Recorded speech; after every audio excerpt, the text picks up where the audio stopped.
न्यूयॉर्कमधील विमानतळावर एका प्रवाशानं चक्क बाळाच्या डायपरमध्ये डझनभर बंदुकीच्या गोळ्या लपवल्या होत्या।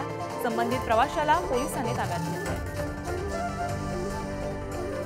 परीक्षा संपायला 90 सेकंद असतानाच पेपर जमा केल्याचा प्रकार दक्षिण कोरियात घडलाय। यामुळे विद्यार्थ्यांनी थेट सरकारविरोधातच खटला दाखल करत 12 लाखांची नुकसान भरपाई देण्याची मागणी केली आहे।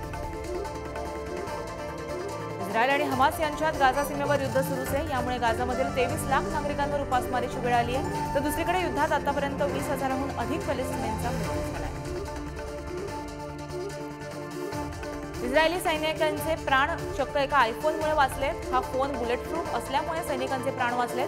स्वतः इस्रायलचे पंतप्रधान नेतन्याहू यांनी या जवानांना भेट दिली आणि त्यांना नवा आयफोनही गिफ्ट केला आहे।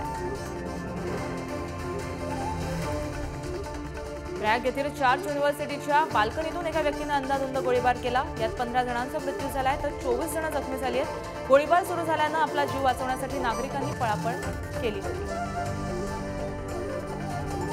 चीन आणि फिलिपिन्स यांच्यातील संघर्ष वाढलाय। फिलिपिन्सने सुरक्षेसाठी बाह्य शक्तींवर अवलंबून राहू नये, अन्यथा परिस्थिती बिघडल्यास नक्कीच कारवाई करू, अशा शब्दात चीनच्या परराष्ट्र मंत्र्यांनी फिलिपिन्सच्या परराष्ट्र मंत्र्यांना इशारा दिलाय। पाकिस्तानचे माजी पंतप्रधान इम्रान खान यांना इस्लामाबाद उच्च न्यायालयाकडून मोठा धक्का मिळालाय। इम्रान यांना निवडणूक लढण्यास कोर्टानं अपात्र ठरवलंय। 8 फेब्रुवारीला पाकिस्तानमध्ये निवडणूक होणार आहे।